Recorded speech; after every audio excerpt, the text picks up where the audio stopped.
안녕하십니까 할러님들, 강원국입니다. 네, 트럼프와 바이든이 첫 번째 TV 토론을 마쳤습니다. 본격 미국 대선 레이스가 시작했다고 볼 수가 있는 거죠. 이거 토론 끝나고 나서 이게 주식과 코인 시장에 어떤 영향을 미치는지 이런 거 좀 같이 살펴보도록 하고요. 그리고 레이 달리오, 훌륭하신 분이죠. 그분도 의견이 좀 있기 때문에 같이 알려드리겠습니다. 이번 대선 토론, 제가 굉장히 싫어하는 말이 하나 있습니다. 왜 예를 들면은 뭐 축구를 보든지 운동을 보든지 뭐 아니면은 이제 뭔가 딴 거를 보면서 아야 저보단 내가 잘하겠다라는 사람들 있잖아요. 근데 그거 되게 싫어합니다. 왜냐하면은 그게 내 눈에는 멍청하게 보일 것 같긴 하지만 저 경지에 올라가는 것도 대부분의 경우 굉장히 힘들거든요. 축구하는 그 프로가 어떻게 못해서 졌다. 근데 솔직히 우리는 쟤보다 못하거든요. 쟤보다 훨씬 못해. 자, 그런데 여기서는 이 말을 좀 해야 될 것 같습니다. 그러니까 이제 TV 토론을 보니까 트럼프도 뭐 잘하기는 했고요. 뭐 잘하기는 했는데 제가 했었더라도 바이든보다는 잘했을 것 같습니다. 네, 저한테 2주만 시간을 주시고 저한테 페이퍼 좀 주셨으면은 제가 그거보다 토론 잘했을 것 같아요. 미안합니다, 바이든 선생님. 이 말 해야 될 것 같아요.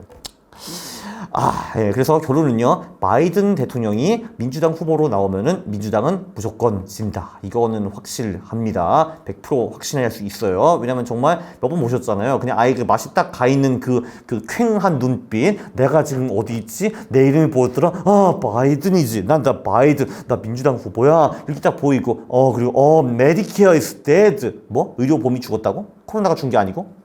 뭐 이런 거 있잖아요. 근데 몇 가지 뭐 그런 게 좀 있었습니다. 그래서 저도 이제 마이 갓 했습니다. 그렇다고 해서 지금 후보를 교체해도 대책이 있는가? 네, 별로 없을 것 같아요. 아니 지금 교체를 하면은 그 교체하는 사람은 자기가 이제 대통령 후보 될지 전혀 모르고 집에서 놀고 있다가 what? 내가 후보라고? 이렇게 되는데 이제 4년 동안 이것만 준비해온 트럼프한테 어떻게 이기겠습니까? 그렇죠. 네, 그래서 공화당 트럼프의 승리 가능성이 좀 크게 증가했습니다. 네, 여기 보면은 뭐 다 대충 뭐 70% 정도가 트럼프가 이겼다라고 하고, 도대체 바이든이 토론을 이겼다는 27%, 이 사람들은 뭐 하는 사람들인지 모르겠어. 도대체 뭘 본 거야 도대체? 예, 그렇죠. 물론 이제 하드코어 민주당 지지자들이 이겼죠 아마. 근데 누가 아무리 내가 민주당 지지자 하더라도 바이든이 졌어. 그래서 어쨌든 이 두 선생님들은 주로 욕을 많이 했습니다. 욕을 많이 했고요. 이제 예를 들면 트럼프는 바이든의 아들을 욕을 하고, 바이든은 트럼프 자체를 욕하고, 네가 뭐 누구랑 잤네 마네, 너는 뭐 사기꾼이네, 뭐 XX네, 이런 식으로 욕을 많이 했습니다. 자, 근데 경제 정책에 대한 얘기도 조금 했고요. 그리고 결정적인 거는 트럼프, 바이든 둘 다 4년 동안 이미 대통령을 한 사람들입니다. 레코드가 생겼죠. 트럼프는 법인세 등 세금을 크게 감면을 했고요. 그래서 미국 자본이 실제로 해외에 있던 게 미국으로 많이 들어왔고, 규제 완화도 꽤 많이 한 걸로 저는 알고 있습니다. 그리고 바이든은 한 2번인가 3번 부자들한테 세금을 물려가지고 복지 자원을 충당해야 된다, 이런 말을 했습니다. 이게 전형적인 우파 대 좌파의 주장이죠. 이게 뭐가 맞는지 그거는 사람의 가치관에 따라 다르기 때문에 그걸 좀 떠나겠지만, 시장은 무조건 트럼프 쪽에 환호할 수밖에 없습니다. 아니, 내가 기업인지 생각을 해보세요. 법인세를 깎아주고 그리고 규제를 철폐해준다는 거 좋아하겠어? 아니면은 부자들한테 세금을 거둔다, 법인세를 올린다, 이런 걸 좋아하겠습니까? 뭐 뻔하지 않겠습니까? 그렇죠. 트럼프는 왜 이렇게 금리를 빨리 안 내리냐, 그런 주장도 여러 번 한 걸로 저는 알고 있습니다. 재밌는 게 뭐냐면요, 8년 전에 트럼프가 정권을 잡을 때는 저기 뭐 러스트 벨트, 그러니까 뭐 백인 뭐 제조업 노동자들을 돕자, 뭐 이런 말을 많이 했거든요. 이번엔 그런 말이 한 번도 안 나오더라고요. 그것도 상당히 흥미로웠습니다. 그래서 사실 우리는 다 알잖아요. 이제 AI 시대에서는 제조업은 죽은 것이라는 거. 어차피 이제 농업도 종사하는 사람이 전체 인구 1%밖에 안 되잖아요. 제조업도 그 이하로 줄어들 겁니다. 그래서 그쪽을 뭐 지원하는 멘트를 할 필요 없다라고 저는 생각을 한 것 같아요. 어쨌든 흥미로웠습니다. 왜냐면 8년 전에는 이거로 정권을 잡았거든요. 자, 근데 트럼프는 실제로 기업을 한 사람이라 주식시장에도 신경을 많이 쓰는 사람입니다. 옛날 때 대통령 할 때 트위터에서 본인 성과로 주식시장이 올랐네, 이런 말을 자주 했고요. 실제로 본인이 대통령을 할 때 이 4년 동안에 주식시장이 68% 정도 올랐습니다. 물론 뭐 대통령이 누구인가, 그리고 주식시장이 얼마나 오르나는 크게 관계가 없을 수도 있기는 하지만 어쨌든 뭐 나쁘진 않았어요. 심지어 이때 코로나 한번 있어가지고 미국 시장이 한번 수직 하락한 적도 있는데 그거 다 극복하고 어쨌든 역대 최고치로 마무리를 했습니다. 네, 그리고 코인 쪽에서도 바이든보다 훨씬 더 친화적입니다. 옛날에는 트럼프가 코인을 별로 안 좋아하는데 본인도 좀 재미도 좀 보고 NFT도 좀 팔고 실제로 코인도 좀 해보고 하니까 wow, this is fucking great, this is good, let's do it, yeah. 해가지고 확실히 바이든보다는 훨씬 더 친화적이고요. 그래서 미국 주식과 코인 투자자 입장에서는 트럼프가 바이든보다 훨씬 더 나은 것은 기정사실이라고 저는 보고 있고요. 그리고 지금 트럼프 대통령이 되는 것이 이제 기정사실화까지는 아니지만 확률이 매우 높아졌습니다. 네, 그런데 대한민국에는 그리 좋지 않은 대통령이 될 수가 있습니다. 왜냐하면은 2018년부터 중국을 본격적으로 패기 시작한 것이 트럼프입니다. 물론 다른 대통령이 왔어도 똑같이 패했을 수도 있습니다. 왜냐하면 확실히 중국이 미국 패권에 도전을 하고 있기 때문이죠. 네, 근데 트럼프보다 좀 이제 덜 터프한 대통령은 그래도 패기는 패야 되는데 좀 세게 패지는 못하고 이 정도 살짝 톡 이렇게 패했을 수도 있는데 트럼프는 야 중국 퍽퍽 했습니다. 그리고 실제로 수입 물품 관세를 매기겠다고 하고 이렇게 하면 한국도 덩달아 이 피해를 볼 가능성이 꽤 큽니다. 그리고 한국에도 주한미군 충당 금액으로 돈을 내려갈 가능성도 매우 크고요. 옛날에도 그렇게 다 했으니까. 그리고 이제 미국 우선주의를 선호하기 때문에 우리끼리 놀고 전 세계 이슈에 덜 개입하겠다. 이게 굉장히 뚜렷하거든요. 그래서 미국의 개입이 축소가 되면은 이게 지정학적으로 미친 영향이 좋을까 나쁠까 이런 거를 좀 고민해야 되는데 저는 솔직히 그렇게 대단히 좋을 것 같지는 않습니다.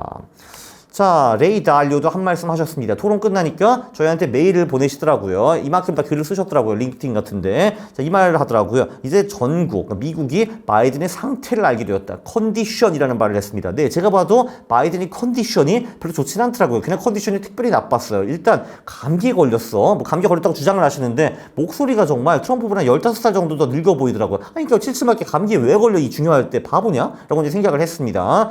네, 그리고 민주당은 선거에서 지거나 후보를 교체할 것이다라고 레이 달리오 똑같이 봤습니다. 교체 작업에서 후보를 교체할 때 민주당이 중도 좌파가 될지 극좌파가 될지 결정될 것이다라고 말을 했고요. 상대 공화당은 이미 극우 또는 파시스트 정권에 가깝다라는 말을 했습니다. 극좌라는 거 공산주의가 가깝다라는 거고 극우는 독재 자본주의를 의미하는 것이다라고 친절하게 정의까지 해주셨고요. 이 단어를 잘 이해하지 못하는 사람들은 본인 책을 보세요라는 말까지 했습니다.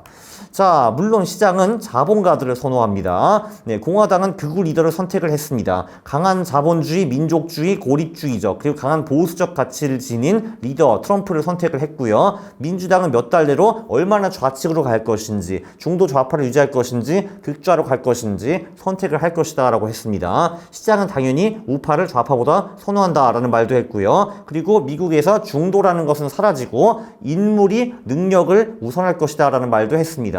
어떤 나라, 내가 잘하는 나라랑 똑같네, 이게. 인물이 능력을 우선한다는 게. 아무튼 그렇습니다. 자, 그리고, 이 놀라운 거예요. 핵심은 달리오는 미국에서 내정 가능성을 50% 이상으로 본다라는 겁니다. 책을 쓸 때만 해도 확률을 3분의 1 정도 봤거든요. 그 확률이 높아졌습니다. 그래서 레이 달리오는 우리에게 조언을 합니다. Pick a side and fight for it. Keep your heads down or flee. 그러니까 둘 중에 하나를 선택해가지고 그를 위해 싸우든지 아니면은 아주 조용하게 살든지 아니면은 도망가거라 라는 말을 합니다. 이제 토론과 법치에 따른 민주주의가 더 이상 미국에서 통하지 않는다는 사실을 받아들여야 된다라는 말까지 했습니다. 극단주의자들의 힘은 너무 커졌고 두 당의 차이는 이제 너무 커져가지고 화해는 더 이상 불가능하다라고 합니다. 역사의 교훈은 두 정당이 극단적으로 치우치고 이기기 위해서 무엇이라도 할 수 있는 단계에 진입을 하면은 이게 우리가 아는 법치를 위협하고 일종의 내전이 가까워진다라고 합니다. 이 내전이라는 거는 꼭 옛날에 미국 내전 1861년부터 65년 왜 남부와 북부가 싸웠잖아요. 그런 식으로 전쟁, 폭력적으로는 안 갈 수도 있다라고 합니다. 그건 그나마 다행인 건데 근데 폭력을 배제할 수는 없다라고 합니다. 근데 그런 확률이 50%가 높다라는 거야. 오우 쉣. 네, 내전이 발생할지는 내년에 알 수 있을 거라고 합니다. 주로 빈부 격차, 가치 격차가 크게 벌어지면은 사람들은 시스템에 대한 신뢰를 잃고요. 저쪽에서 뭐가 하면은 저놈은 이제 부정부패한 놈, 이쪽에서 뭘 하면은 그럼 저쪽에서 저놈은 부정부패한 놈 이런 식으로 욕을 하고 이제 비난하고 더 이상 그들이 뭘 하든 믿지 않게 됩니다. 그래서 정치는 극단적으로 치우칠 수밖에 없고요. 그래서 극좌파는 트럼프 대통령을, 극우파는 바이든 대통령을 받아들이지 않을 거라고 합니다. 2021년 1월 6일 날 이 트럼프의 지지자들이 캐피털 힐을 점령해가지고 깽판 부린 거 그때 기억나시죠? 그렇죠. 이런 식으로 그리고 일부 주정부가 연방 정부의 지시를 무시할 수가 있습니다. 예를 들면은 트럼프 대통령이 민주당 주지사가 있는 그 주에 뭘 시켰어요. 근데 거기서 fuck you man 안 해 이렇게 나올 수 있는 겁니다. 그것도 내전의 한 종류라고 합니다. 한마디로 주정부가 연방 정부의 말을 안 듣는 거 이런 것들이요. 그래서 다시 한번 이 사람 말하는 게 파시즘이나 공산주의 한 편을 선택을 하거나 조용히 있거나 도망가라. 도망가는 거는 굉장히 좀 치안이 안 좋고 이제 문제가 심각한 그 주를 떠나가지고 다른 주로 도망가든지 아니면 아예 딴 나라로 도망가라는 거를 이 사람은 실제로 조언을 하고 있습니다. 꽤 무섭죠, 그죠? 무섭습니다. 요약을 하면은 미국 이 나라 도대체 어떻게 되는 것인가? 일단은 트럼프가 대통령이 될 가능성이 높아졌다고 저는 보고요. 이건 일단은 미국 주식과 코인의 호재입니다. 트럼프가 대통령이 되면은 저는 솔직히 미국 주식과 코인이 2028년까지 4년 후까지 꽤 잘 나갈 거라고 생각을 합니다. 그리고 저는 28년이 상당히 위험하다라고 봅니다. 왜냐하면은 그 트럼프가 됐든 바이든이 되었든 그럼 이제 다시 28년에 출마할 가능성이 이제 별로 없으니까